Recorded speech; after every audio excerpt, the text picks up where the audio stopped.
Previously on the IronMan Chronicles series. Last time we obtained the luck of the dwarves and managed to get our first 100% zamorak kill, and then had an insane streak of luck starting at Raziel with the crown of the first necromancer, followed by Araxa's pair of laceration boots, and then we headed to the gate to get a runic attuner and then an eclipse soul for Ant. And then we went to do our first hard mode Nakatra kill, and then went back to Raziel to get our first legendary tier 95 weapon of the Omniguard. And then, if we weren't lucky enough, managed to get a memory dowser. And finally wrap up the episode with a frozen Coralang. Welcome back. Today's video is going to be a little more chill in comparison to the last banger of an episode, which quite frankly I think will be pretty hard to top in the foreseeable future. But today's goal and objective is going to be to obtain our first Igneous Kal-Zuk cape, which is the combined necromancy, melee, magic, and ranged Zuk capes, with the additional goal of achieving as many total levels as possible, as our team has our eyes set on achieving the tier 10 journey achievement, again that world's first nerdcast. And I also hope to achieve 96 summoning, which will help open the doors to pack yaks and ripper demons to help with future PVM content. In the background, I am training summoning with all the charms I've collected from the Zero Mechanic AFK Archglacier streak, which has paid dividends. I predominantly train summoning during the Amlot hour, so you'll see me training summoning in and out throughout the clips. But here is me completing the kiln, actually with the melee combat set, which was actually one of the easier ones since I had higher base stats. That made it pretty feasible to do without too much of a struggle compared to using magic and ranged. After the kiln, I quickly siphoned my weapons to get 91 invention, and then headed to Zuk to get the other 3 Zuk capes for ranged, magic, and melee, so that way I would be able to later combine them into the Igneous Kal-Zuk after completing the hard mode run. So you'll see in the next segment of clips the hard mode version of the Zuk run, where I decided to use a Hellhound, which was probably the best familiar I could use, given that it's really good for mitigating damage that's taken during the waves. So what you're seeing now here is basically my setup for doing a one cycle on all the waves, where I do a pre-build on my Living Death, and then I build my Necrosis stacks, and then get my soul split up, and then I'm ready to just finger with the enhanced damage from the Living Death as well as the skulls.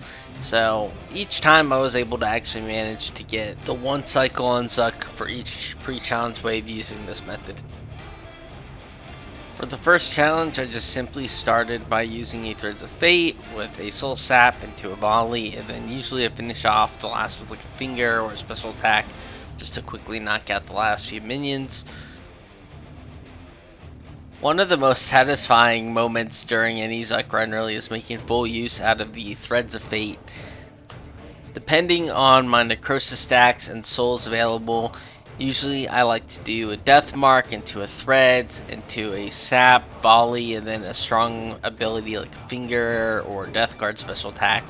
Other times, if I have full souls, for example, I might just go ahead and go with a Volley, Sap, Volley combination, which is really addicting to just watch all the mobs just disappear before a blink of an eye.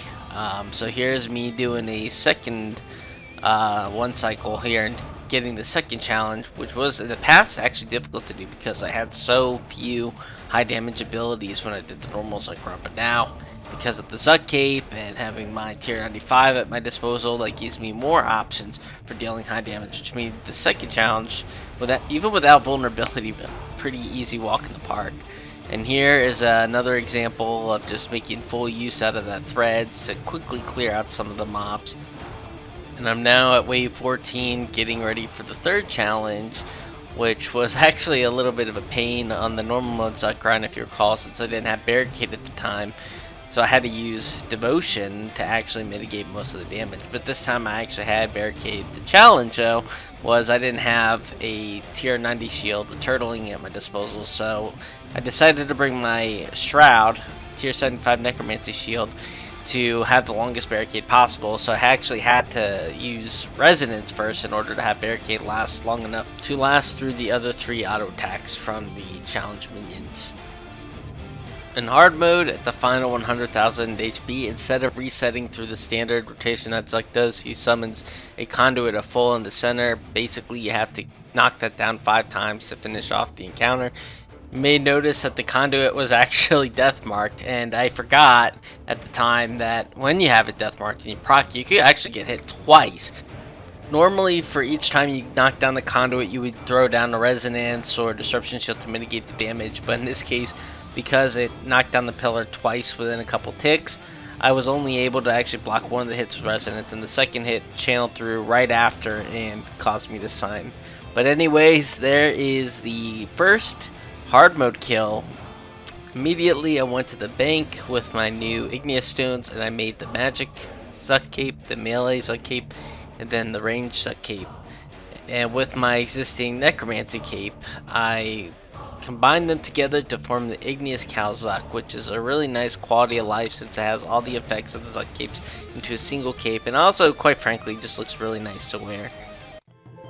Now that I had the Zuk cape on hand, I went to do some AFKing at Abyssal Demons since Pub Stomp, our group leader, has declared a national emergency on total levels since we are competing for that first tier 10 journeyman achievement. So here are just a few clips of more level ups, working towards that 96 summoning goal again for the Ripper Demons and the Pack Yaks, which is going to be really nice for just food storage, but it'll also be really good as it'll open doors to opportunities for getting an unchecked yak egg, which will be really nice because then we'll be able to make extreme divination potions, which will really help in collecting energies. In between amulet hours, I decided to use some of the broad arrows that I've collected over the last few days to get myself 82 fletching. That way I would be able to AFK Zygomites, which would be really great as I start to watch shows like Squid Game and One Piece, but here it's level 79, 80, and 81 fletching. It's now amulet hour once again, starting off here with 90 summoning, so we're now just a few more levels away from getting the Yak and the Ripper Demon unlocked, but you can see there we just got Calgarians unlocked, so that'll be nice when we start to do some crit builds, but that is still some time away. So just a few more levels here, 92. Here's level 93 summoning. 94 summoning. Now finally level 95 summoning, so just one more level away from some of those really good familiars we've been working towards now for a while. We're now at Death's office, but not because we died, and we're now getting ourselves a third Uncut Hydrix, which is going to be really nice for getting our team settled with Amulet of Souls, which is going to be our best in slot necklace for quite a while until we really get those Essence of Finalities going. Though this is our third Hydrix for the team, this will be the second Essence of Finality that I'm about to make, which will be helpful for Pub Stomp and Cyrus as they start to do their PVMing, now that a lot of them have their Zuk capes unlocked, as you may have seen in their respective videos recently. And you can see as I'm making the amulet here, I actually had to go and fetch some gold bars because I ran out. Something I'm pretty bad at doing. As I make the Rings of Slaying for enhancing components, sometimes I forget to leave some for occasions where I need to make jewelry like this, but you can see here I'm being the great group Iron Man that I am. I'm tossing in the second Amulet of Souls for the team, so I had to make some room here. Since our group storage is starting to get filled, you can see the frozen core of line that I got from the last episode that was in there, as well some of the other drops that we've gotten in previous episodes and other contributions our team has made. But I've been also requested to throw in a pair of Ganodermic armor for Ian since he's using magic, so I had to go hunt some Ganodermic beasts with our newly acquired 95 Slayer, and we were able to get a few pairs of boots and gloves, so we got a set of Tink Mage armor now at our disposal. Here I'm doing some Profane Scarabites, and I was lucky actually and managed to get the team's third pair of Spectral Lens, which is really nice since now the competition for that Slayer add-on is going to be reduced pretty heavily since most of us will be able to access it if we need it. Here is level 92 Invention, just siphoning some of our armor from the Slayer and PVMing that we're doing. It's really adding up, as you can see here, and just right now we're getting 93 in this clip.